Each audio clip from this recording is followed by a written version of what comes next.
آمين وصلى الله على سيدنا محمد النبي الأمي وعلى آله وصحبه أجمعين. So the subject today, discussion on Allah's red lines that man should not cross. So red line, as Allah said, that's red line, don't cross it. But if you cross it, you get problems. This is what prayer, and Allah warned us. So I put here 3 of the cross lines. If people reject Salah and don't pray, is a cross line, a red cross line. If people refuse to pay Zakah, is another cross line. And if people do not fast, that's another cross line. Why it is cross line? Because Allah Azza wa Jalla said that. Allah Azza wa Jalla said, أعوذ بالله من الشيطان الرجيم بسم الله الرحمن الرحيم إن الصلاة تنهى عن الفحشاء والمنكر. Prayer restrains people, to restrain us from shameful and unjust deeds and behavior. So when we don't pray, the consequences is, it's the more discussion like. So before you came, Dr. Sadiq, that the previous slide, we're saying that crossing the red lines, these 3 red lines, is a disaster for mankind. And these red lines should not be crossed by mankind. And why Allah put these 3 red lines? Why I took it as red lines? Because Allah said that there will be consequences to that. So the first one, if you go to Salah, Allah Azza wa Jalla said, إِنَّ الصَّلَاةَ تَنْهَى عَنِ الْفَحْشَاءِ وَالْمُنكَرِ. Salah will stop, restrain you from shameful and unjust deeds and behavior. So if people do not pray, what will happen? What will happen? There will be more towards sin. Yeah, more shameful behavior and more unjust behavior, unjust actions. And there's a list of unjust actions. Prophet Muhammad ﷺ said, if you avoid إن تجتنبوا كبائر ما تنهون عنه نكفر عنكم سيئاتكم. Allah Azza wa Jalla said in the Quran, it's not the Prophet ﷺ, sorry, it's the ayah, if you avoid the big sins we forbade for you, we forgive all your sins. And you went to paradise.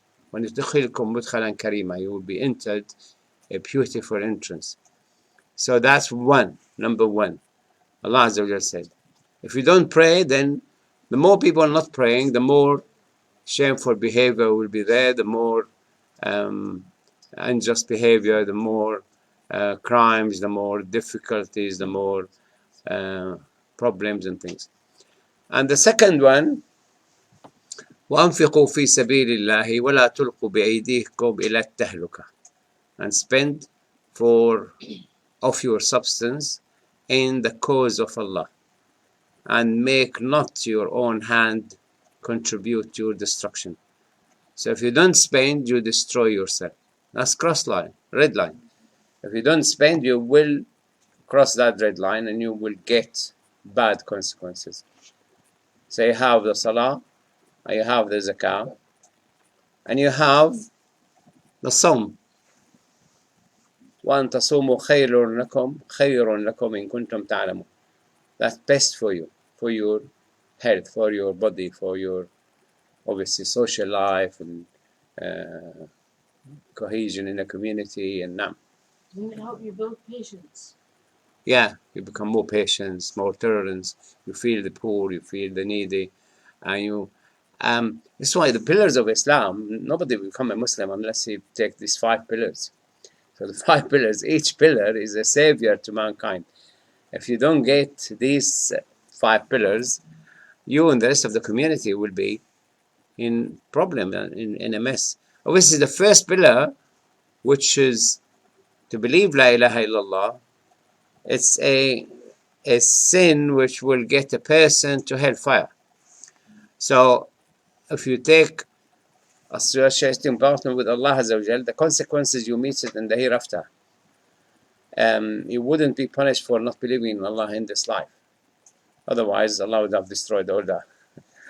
What Daesh and ISIS misunderstood, that you have to force people to believe in this life, which is wrong. Allah could have destroyed them himself. And that's sin will be punished next life. If people die without believing in Allah, not necessarily Allah will punish them in this life. But if they don't forbid the evil, and the Salah will help you forbid the evil. Because obviously the belief in Allah will make the Salah easy. The Salah will make you avoid the big sins, which will destroy your moral values. So, crossing the red line, people will start committing all these evil acts and evil behavior. The first one people actually get punished for is destroying the very source of favor on them, which is their own mom and dad, their own father and mother, disrespecting or insulting your parents or one of them. That will lead to a punishment from Allah, will lead to disaster.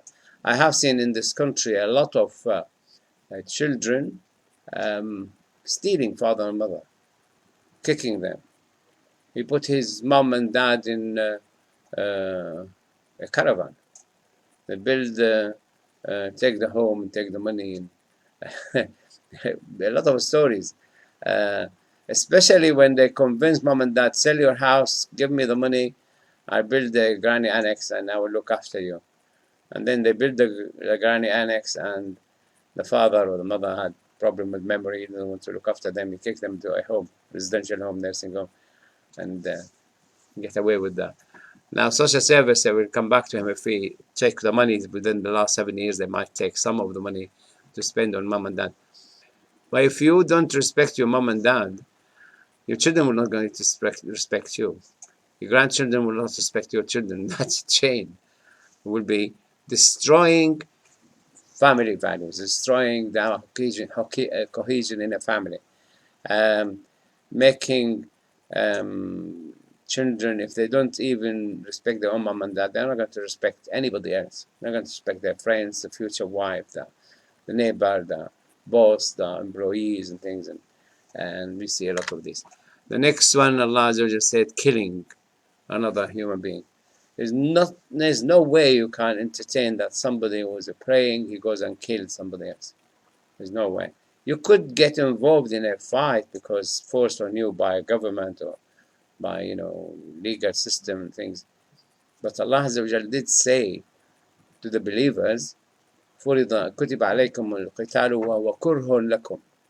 Allah, by definition, He said, you, the believers in Allah, you hate killing. You hate fighting. If somebody loves fighting, obviously there's no iman in his heart. There's no belief in his heart. So Salah will make you hate killing.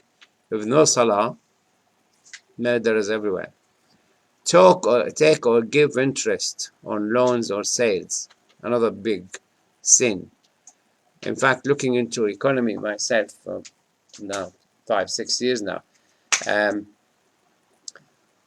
the problem the Muslims don't know is that banks is not the evil action they do, is actually the interest. If you look at it now, it's better for you to take a loan from a bank and pay interest, because if you take £100 now and you pay interest 2 or 3%, when you give it next year, then the inflation is 10, the value of the £100 will become 90 plus 3 equal 93. You give the bank far much less money than what they gave you. So, but why it's evil? Why the interest still evil? If you are making money out of the bank, why it's evil? Because the person who pays is actually feeling like zulm on him. It's not zulm. You're paying less money than what you hired. It When you benefits only one person, one party. Yeah. You are dealing here with a bank, but if you're dealing with an individual, so But the bank haram. Why? It's kind of stealing. You're stealing from the bank. You're not paying interest here. You are paying less value, less money than what you borrowed. And if you keep the money for 25 years, yeah, every year the value of the money drop by, if it dropped by 10%, in 10 years it will be £1. The £100 will be £1 if you keep the loan. But why it's still haram in Islam? This is why, I mean, you all very educated, but you still don't know. You still don't know. The banks are more intelligent than 99.999, but 1 in a million. What's the guy, his name? Bernard Keane? What's his name? Keane? Martin. The economist in Yes, the 30. Keane, you know, his theory. He said only 1 in a million knows the trick. Because Keynes, because the bank, if he has £1 or £100, he's allowed to lend £1,000. Yeah, so he will get £30 in return. Yeah, he will give you £3. Your money, you give him the £3 interest. He lost on you £7, 93, 100 minus 93. The bank lost £7 on you, but he gained from your money £30 minus 7. The pound made £23 from nothing. Did you get it? Yeah. So the bank, and now they're allowing them. When the corona came, they said even you don't have to have the money. You just lend. You just lend. It's like the mortgage you get. You get a mortgage. You buy a house for 400,000. The bank theoretically lends you 400,000, but actually don't lend you anything, because this is the liability and this is the asset. He gets you to sign that your house is his, and this is your house here. So the bank broke even. He's getting the interest on nothing. On nothing. He's just getting interest. So it's haram. Why is haram? For your own good. Why is good for us? Allah made it haram.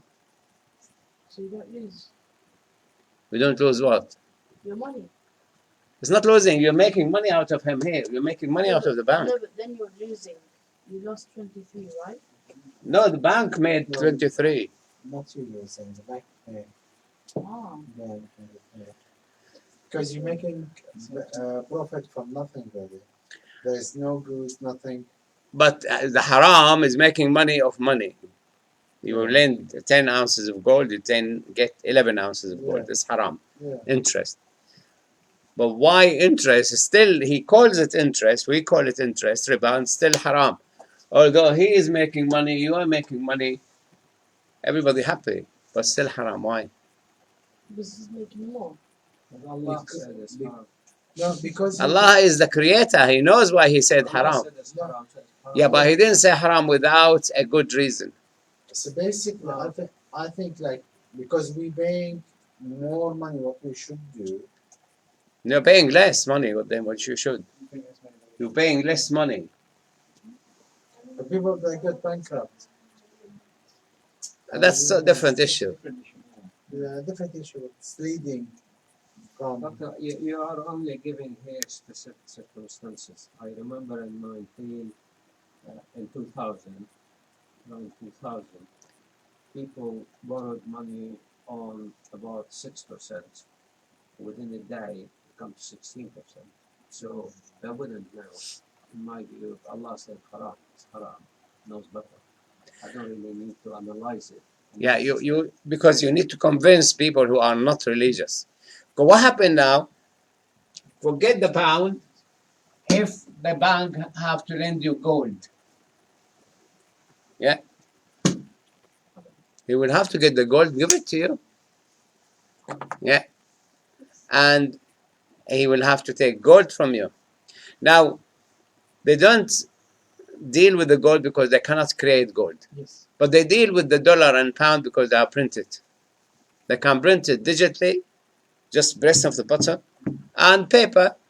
The pound, the 50-pound note will cost 2 pence. If they now in the whole of the world there's only $3 trillion, but there's in 2016 when I followed the data, there were $50 trillion digital and 3 paper. So what happened when the bank created 900 pounds extra from nothing? The pool of the money, the gold, you can fill with the whole gold in the world. If you put it in one bulk, you fill a football ground with it. That's how much gold Allah created, we collected. You can't increase it. You have to search the earth to find another ounce here and 2 grams there. But the money, when they started the banks, it was gold worth 85 billion in the banks in America, but they were lending 1 trillion. They pretended they have 1 trillion in gold until Charles de Gaulle discovered that in 1965.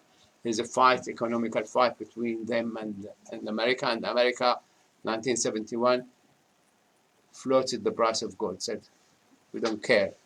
You just buy the gold, the dollar has its value, we don't care about the gold. So they started producing more and more and more and more dollars. They produced the dollar, the amount of pound increased by the banks, lending money 10 times the money they have in deposit, and they are lending money without having any money anyway, by having your house as the asset. In front of the Bank of England, they broke even. They have given you 400,000, they have the house 400,000. They actually give you a bit less than the house, they give you only 360. They keep 40,000 just in case the house price goes down or you don't pay regularly. So it is haram because they increase the pool of the money. Create money from nothing. Who does that? The governments and the banks. The banks haram, still haram interest. Yes, you are making money out of the bank, but still haram. Why? Because you're helping the bank to increase the amount of money. And because they increased the amount of money in America during the corona, was 7 trillion, and in Britain 3 trillion, and EC, European Community, by again they have 5 trillion. They made the inflation go to 10%. But the value of the money dropped massively within 2 years. When people were locked down, they're not buying anything, they can't go anywhere, the exchange of money was frozen, the velocity they call it. When they start coming out and going on holiday and buying things, straight away, there's so much money created by the government, the furlough and things, they gave people wages while sitting at home, 80% of their wage. They didn't spend it. They were sitting there. Some of them spent on new kitchen, new this, but majority didn't spend. So there were a lot of money now in the hand of people, and they didn't produce. If they produced, why the butter should go up? Why the cucumber should go up? Why the yogurt? In one way, because majority spent on their expenses, which were very basic at the time, like house Yeah, rent, very little. food expenses. But they didn't go on holiday. They didn't go on the car. They didn't buy new clothes because it's for you can't go and because shops are closed, basically. So there's a lot of money. We help the banks. We help the bank to increase the pool of money, reduce its value. Government want to satisfy everybody. They printed money, gave it to people in the name of economy. We don't want the economy to stop. Interest will kill you. If you don't stop interest, Allah says, فَأَذَنُوا بِحَرْبٍ مِّنَ اللَّهِ. You are warned that Allah will fight you. You are entering a war with Allah because you crossed a red line. You crossed a red line. Amazing. So you have, when the salah is, people are not stopped from crimes. And I mean, the whole country, he invaded the whole country. It's like they went to Iraq for nothing. Just to, he wanted to take revenge because Saddam tried to kill his father. There's nothing in Iraq. They lie to their teeth that there is weapon of mass destruction. Why? Because there's nothing to restrict their criminality. Salah will stop your criminality. Zakah, because they say we need the money to give. Okay, you need money, take it from the rich. How can we? Allah said you have every year you take 2.5% of the pool of money from the rich back to the community. Problem solved. Because if you take 2.5% of the wealth of the people, will be far much more than the money you create. Well, how much people have? Is in the world like 550 trillion. You can take easily from the people the trillion you need. And you're not increasing the pool of money because it's the same pool. You're just moving it from here to here continuously. And you give it to the إنما الصدقات للفقراء والمساكين العاملين عليها مؤلفة القلوب والغارمين. So zakah gives to the poor and needy and people who work on the salah, zakah, and people who are close to Allah Azza wa Jal. And غارمين are the businesses who go bankrupt. Plus, you help them back to business. And now, So just to just challenge you on this a little bit. When Sheikh came and spoke about zakah, he made the point that there's no zakah on property. Yeah, like if you have an asset. oh, we're not talking about that. We're not saying that 500 trillion is the property or asset. Just asset. Let me just make the point, and then you can. So the problem with the situation now is that the rich are getting richer because they invest in assets, so property, things like that, and they are going up. But with inflation and everything eating money, the average person, his wealth is increasing because he doesn't have any assets. Yeah, we're not counting the asset. So the points you're making about zakah, how do you respond to that? Because zakah is on things that the rich people don't have. The rich people don't necessarily have lots of cash. No, the zakah, I remind you, zakah is on liquid money, gold and silver. Yeah. All the metals you have. The zakah on all livestock. The zakah is all on the crops. So everything which is liquid, you can move it from A to B and store it. When you make the point of saying that zakah redistributes wealth, but the wealth that the rich and the super rich, they have assets that are not zakatable. No, look, when you go to British Telecom or British Petroleum, or you go to Asda and Tesco, they have inventory, yeah? Yes. Most of what they have are goods, movable, storable, zakatable, yeah?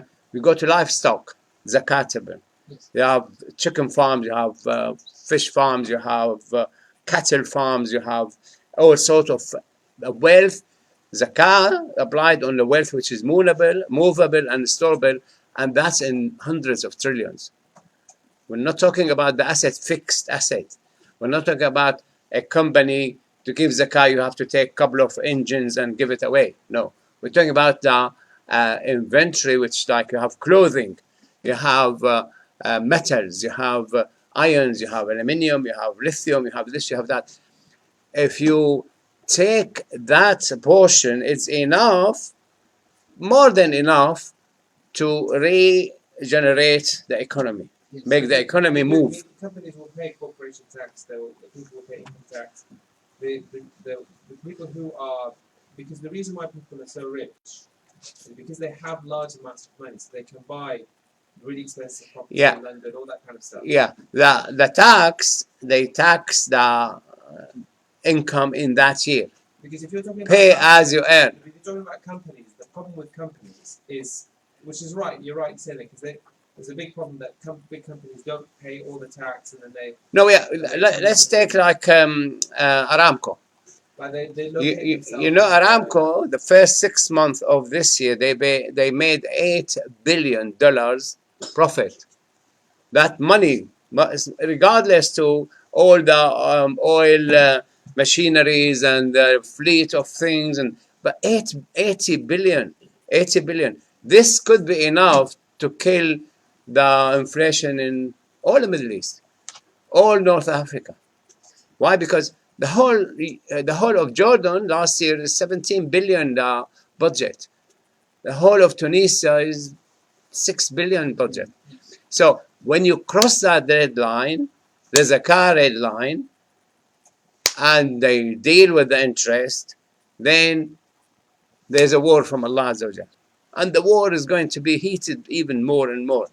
So crossing a red line, if I want to go very quickly through the 21 big sin, like taking the orphan's money, running away from legitimate war conducted by a legal Islamic leader. Now, if it was, I mean, now it's a problem with the Russian being nuclear state and things, but they allowed it to become like nuclear state and threaten the world. That's our ancestors' fault now, is more than accusing innocent women. Like a lot of divorces happen, a lot of broken families, a lot of cost for divorce and remarry, and children care, and the husband run away and doesn't, and the government has to support these families, broken families. There's a lot of drain. So you break the moral values, you pay the cost. You cross a red line. Accusing, false witnessing. There's a lot of cases false witnessing in the courts. I brought to my student the case of Jeffrey Archer. Anybody remember him? Yes. Jeffrey Archer was a minister with Margaret Thatcher, and the newspaper reported that he slept with a prostitute, and his friend gave false witness that he was staying with him in his house. And he took the paper to court, and they fined the paper £500,000 penalty. Years passed, and then the election to the new mayor in London came, and he put himself for the election of mayor of London. And this guy, who started hating him by that time, he said, no way he's going to become the mayor of London. He went openly saying that he was lying, and he said he was in his house, went to court, Jeffrey Archer, and that guy went to prison. And they gave the paper more money. So false witness cost a lot of money, a lot of hustle. Now, both in prison, they will spend on them 100,000 a year to keep them in prison. So break the Salah cross line, red line. I mean, I'm praying Suhr, alhamdulillah, praying Asr. You are actually a block in front of the crime. You are not allowing crime to pass. If more people pray, less crimes. More people pray, less cost. You see, this is crossing red line. Adultery and fornication and homosexual practices and things. Now, subhanAllah, when AIDS came, they say, oh, it's male and female, heterosexual, homosexual. SubhanAllah, this is monkey smallpox. They said it's only transmitted from a man to a man when they have that act. Offended by the fact that we say that as a scientific. Yeah, but it is fact. Who forced them to say the fact? Allah Azza wa Jal wanted to show them, now that will be a new disease. I'm going to hit you with that. So that costs money and vaccination and study in this. Drinking alcohol, gambling. The third cause of death and the third cause of cost for NHS is the alcohol-related problems and drug-related problems and crime and broken marriages and disturbances and theft and you go on slandering innocent people. You go to not cleaning one.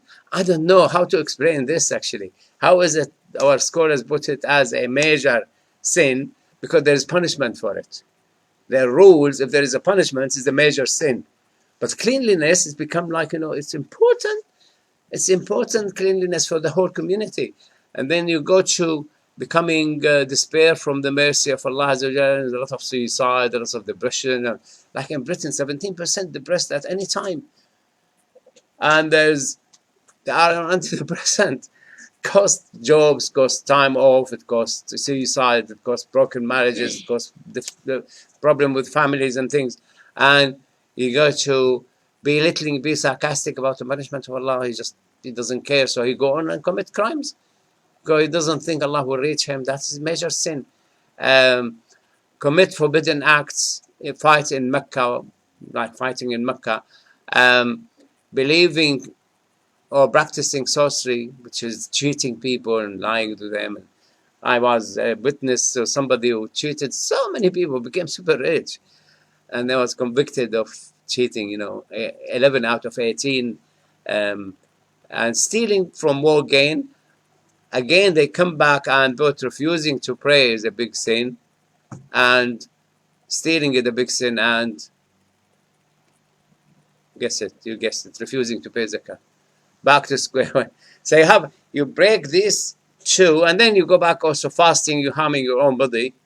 Obviously, you harm the community. There's no cohesion, there's no feeling for the poor, there's no discipline, no this, no that. So when you break these 5 pillars of Islam, they look like, yeah, I'm a Muslim, I know 5 pillars, we teach it to our 5 years old student.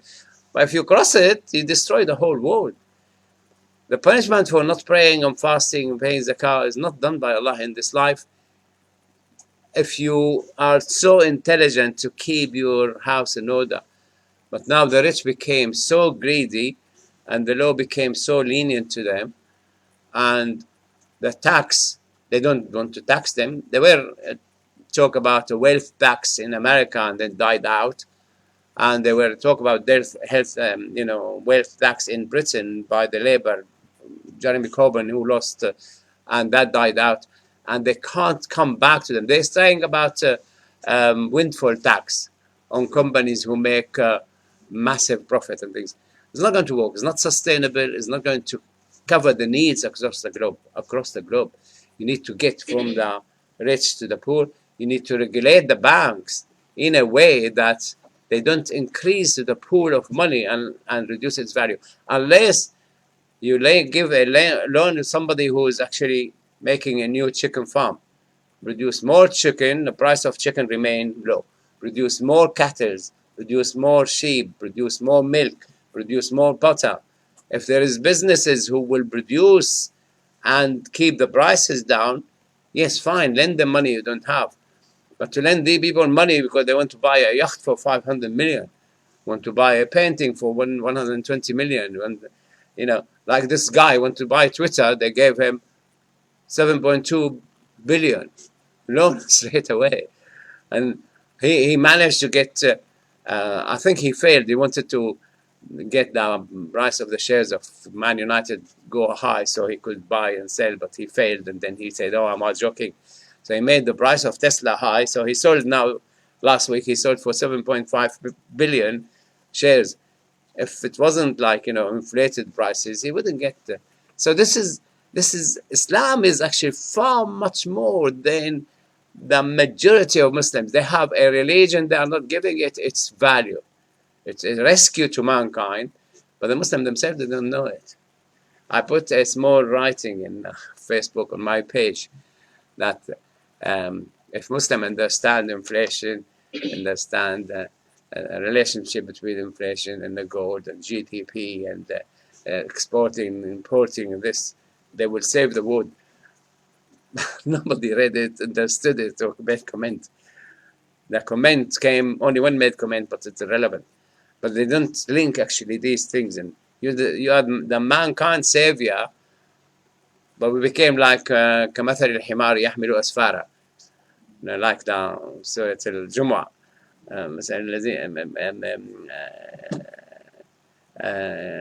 مثل الذين حملوا التوراة ثم يحملوه كمثل الحمار يحمل أسفارا. Allah gave example, those who have the Torah and they're not applying it, like a donkey carrying books on his back and he doesn't know what's in it. Most Muslims have Islam, but they don't know what's in it. So Islam, you could save all these nations now, going starving to death in that country. So that's what I want to say today. سبحانك اللهم وبحمدك نشهد أن لا إله إلا أنت نستغفرك ونتوب إليك. So my simple message is save humanity, obey Allah. By obeying Allah Azza wa Jalla, you save humanity. And if you have any question for me, ask me.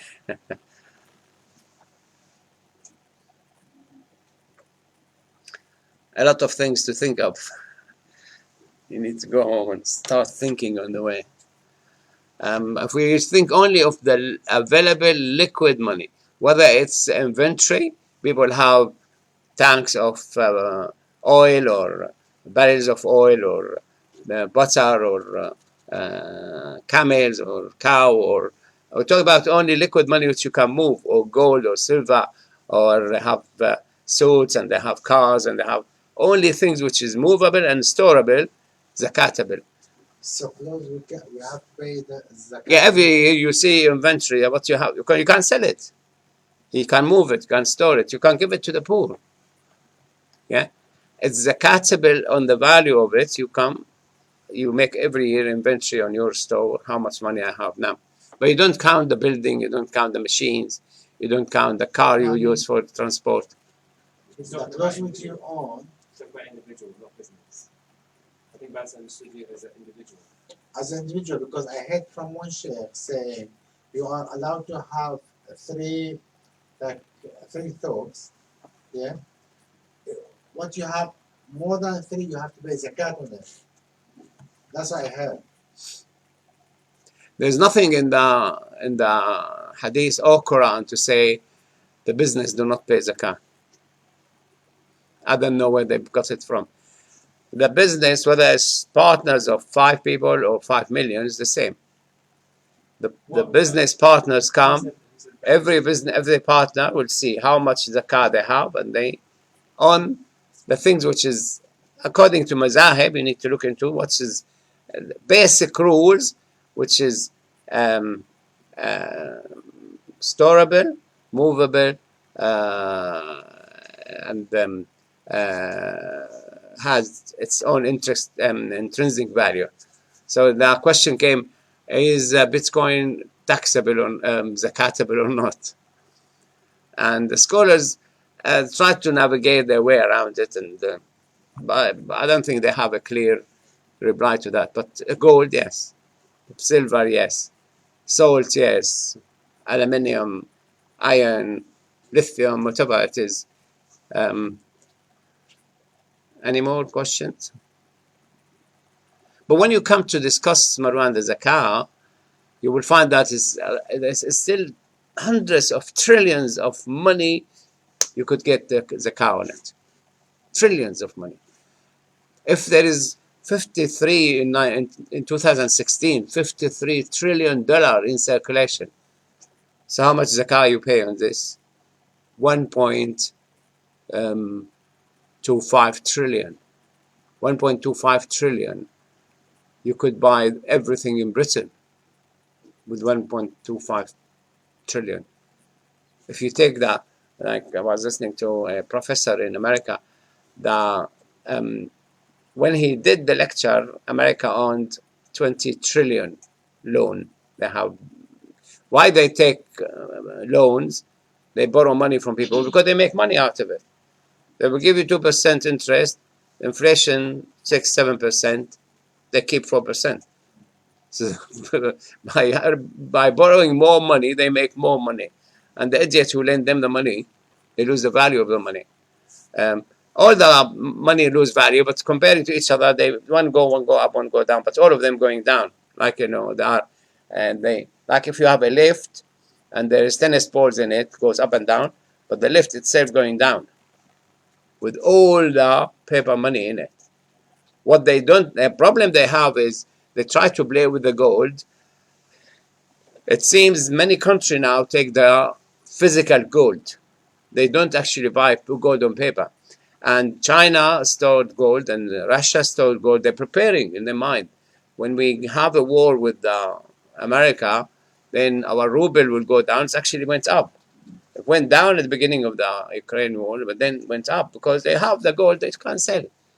And they mine it and they sell it and things. On the matter of zakat, I mean, even if you ignore for a minute the richness, the rich people and the riches around the world, the common people around the world, I mean, even if you talk about Muslims, if I come from India and I talk about Muslims and sheer number of Muslims that there, the wealth and just the saving, if you go by 2%, 2.5% rule, if everybody were honest enough to pool and give, at least half of this world's misery will go. Yeah, even from the middle class. From the people who are Our lower class. basic income, and saving some money, saving a little bit of gold if they paid it every year. Because Correct. you're right. Because if you go to like Syria now, there's people who don't have money even to buy food, and there's people still flourished. There's a lot of people who go to restaurants and they have, buy the luxury cars and they have the latest mobile phone things. There is money there, but they wouldn't part with any of it. They will just keep it for themselves. Islam, this is why the difference between Abu Bakr as-Siddiq and the rest of the Khalifas. Abu Bakr as-Siddiq said, I will fight them, by Allah, I will fight them for a zakah on a lead of a camel if they were paying it to Prophet Muhammad ﷺ, if they stopped paying it to me. And he led the wars. The Hurub al-Ridda and Hurub al-Zakah, those who stopped the zakah. Why? You're killing the country. Stop the zakah, you're killing the country. So he established the zakah, and the zakah, in 100 years, there is no poverty. By the time Umar ibn Abdul Aziz became a Khalifa, not a single Christian, Jew, or Muslim are poor, not an animal poor. So this is achievable. Sallallahu ala Sayyidina Muhammad wa ala alihi. Alhamdulillah. Now,